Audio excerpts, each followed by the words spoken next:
Audi Skysphere is a look into the future because we are showcasing and visualizing the potential of this progressive technology, automated driving level 4. That means it showcases the opportunities around this technology, because the Audi Skysphere is on one hand a real sports car, and it can transform in only a few seconds into an autonomous lounge.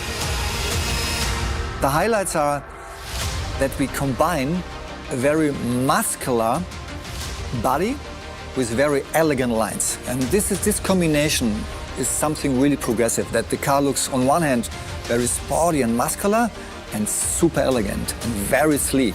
The Audi Skysphere is a very progressive interpretation of a Roadster. The proportions of the Audi Skysphere are simply breathtaking.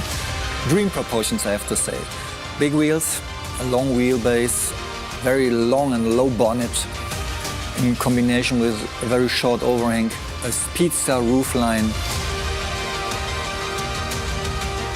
I will never forget when I saw the Skysphere for the first time in this dark painted color with all the nice details. It's a very emotional moment for me.